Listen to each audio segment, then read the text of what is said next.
Hello everyone. Today we're talking about a movie recommended by our dad. He's been recommending this for a long time now, years in fact, and we never gave it a time of day. The movie is Diva, which is a French art house film from the early 1980s. Yep. 81, you said? 81. Mm-hmm. Yeah. It's a movie that we've been told to watch for a very long time. Yeah. Well, for me. I think you said you saw it once. I saw bits and pieces of it. I couldn't put it together. Yeah, and I've somehow avoided it for so long. But no, finally sat down and just got through it. And I'm really glad that I did. Yeah. It's a lot cooler a movie than the subject matter would talk about. Yeah. It's a really unknown movie. I don't think I've ever seen it on television. I've never seen it. We have a copy, but I think it's not something you'd readily find in many places. Like, this is a really legit art house film. You know, the story is very very basic in a way. Mm-hmm. You know, it's about a young postal worker who has a keen ear for music, and this, you know, he goes to an opera to make a recording of this one singer who has never been recorded in her life. Yeah, out of principle. Out of principle. And so he's there bootlegging, actually, and he kind of actually becomes the wrong man in the right place. Or the wrong. Well, sort of. It's a confluence of coincidence and. Yeah, you know, because what goes down is, you know, he makes this recording and he does want to keep it secret. You know, yeah. He wants to keep it private, but because he loves operatic music and the classical style of music, and he wants it for himself. Yeah, but then one day he gets bumped into by a woman on the streets who slips a cassette into his bag. Yeah, and it was through strange circumstances that this happened too, as well. Yeah. Like, she's barefoot, running away from a couple guys. A couple of thugs, yeah. And then the thugs end up giving her the stabbing. The old ice pick. Ice pick to the back. Yeah, and, you know, that just kind of puts him in another kind of danger, because aside from this record company from Taiwan has sent a couple of goons to pressure him to give up the musical recording, and then you get these these other gangsters looking for him. They want the other tape that woman tossed in his bag, you know. Yeah. And this is, you know, so you're basically on the run. Yeah, and there's another oblivious element too. The singer that young man, Jules is his name, is recording. She's oblivious to this whole thing. She believes that she gets a call that there's some Taiwanese bootleggers that are gonna, you know, we're gonna make a recording of your stuff, whether you're on board or not. Basically trying to blackmail this artist, and she's oblivious to this whole subplot. And yeah, it's like two very distinct worlds are being fairly separate. Yeah, pretty much. And all this is set during the backdrop of the 1980s Paris. You know, the whole post-punk lifestyle that everyone in this movie is an artist in some way. You know, or an aficionado. And you know, it's actually really cool. It's a lot cooler than you think. Like when you say you bring up like classical music, and, you know, turn of the decade into the 80s.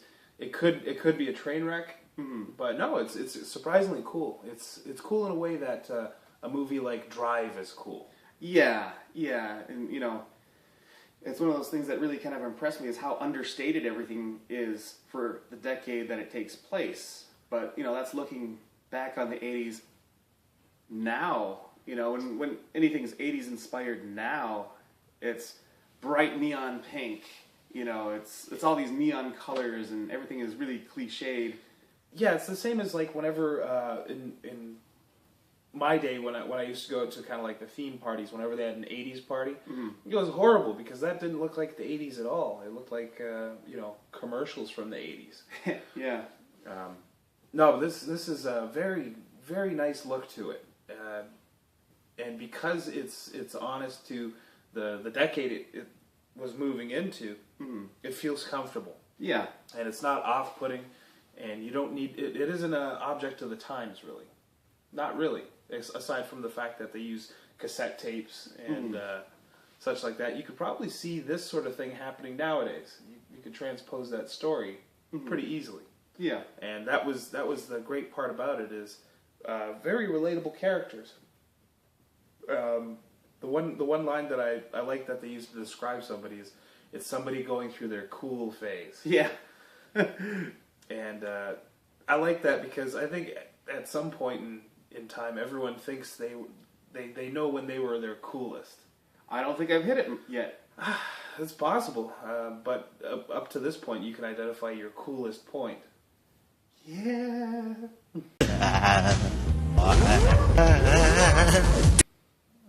No. Well, yeah.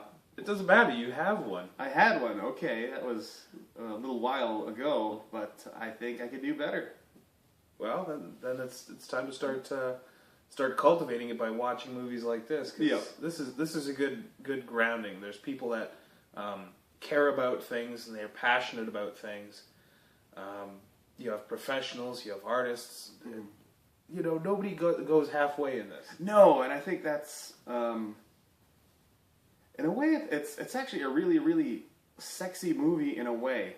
That, could there be anything sexier than passion and knowledge about something and willing to commit to it, you know, all in? Like the main character Jules, he likes this singer and he likes music, so he actually sneaks backstage and steals her dress after her performance, and you know, when you get back to his place, he's got it hung up on the marquee poster, from poster. a show he went to previously. And this guy has serious audio equipment. Yeah, he's got one hell of a sound Yeah, system. he's all in. And you know, not only that, it's like you look at his place where he lives. He lives in a motorized garage, one of those vertical garages, and he has like a bed, a table, a sound system, and then that's it. It's just like.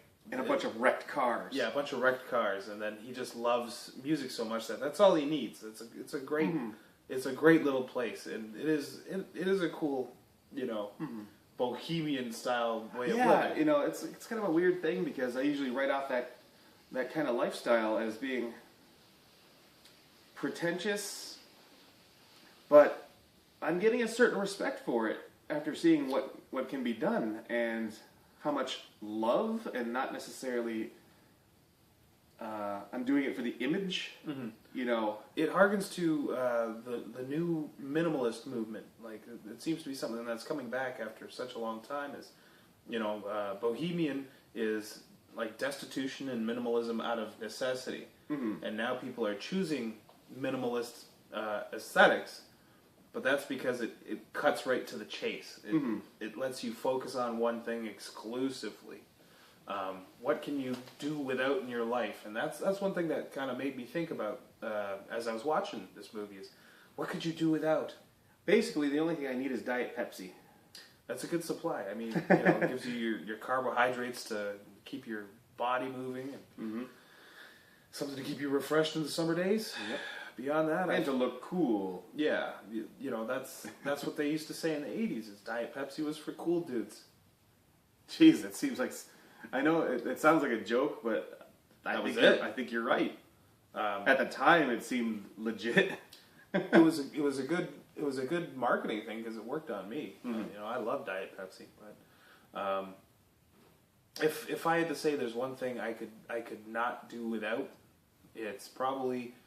I like thinking about writing stuff, and I like dabbling on just writing poems or stories, what have you. That's one thing that if you just gave me a blank pad of paper and a pencil, I'll go all day. You know, if that's all I had, yeah, I'd fill up a pad of paper. Yeah.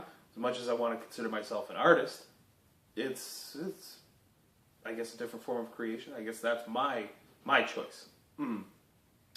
But no, Jules he's scrappy, and you know, he cares about something so much he's willing to put his life on the line. Like he could have easily just caved in and, you know, tried to find a good cop or something like that, somebody to help him out. But even the cops are looking for this guy. Yeah. Because everything's all tangled up in this. Yeah, they think one of the tapes he has information to bring down this crime ring So the cops are trying to bring this guy in for proof, but then there's crooked cops that are want him dead. Yeah, they want him dead. So this guy is literally running from everybody except this eccentric artist friend of his, and probably really cool guy. I liked his character a lot. You know, he's an artist and he's eccentric, and he has a little servant, Taiwanese girl, and Vietnamese girl, and yeah, it's just striking visuals, and he pulls it off with the utmost cool. My favorite character, easily. You know, I like guys that get stuff done, and this is a movie about getting stuff done. But you know, other than that, the coolness factor aside, the story that's easy to follow, the likable characters. You know, it's not a deep movie by any means. No, it's a good heist crime movie sort of thing, or conspiracy crime a good movie. thriller. Yeah, I guess that's the definition, is calling it a thriller.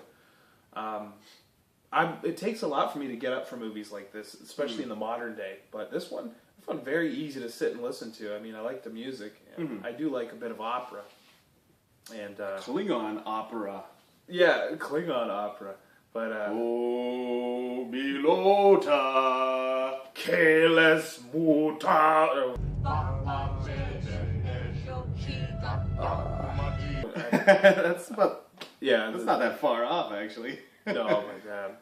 It's just a pleasure to sit through. Visually, the music is great. Even though it's in French, that's one thing we should let you know. Is we watched it subtitled French. I'm not sure if there's a dub for it or what, but yeah, you got to pay attention to this movie, and it rewards you for doing it. I have nothing but good things to say about this. Be there or be square.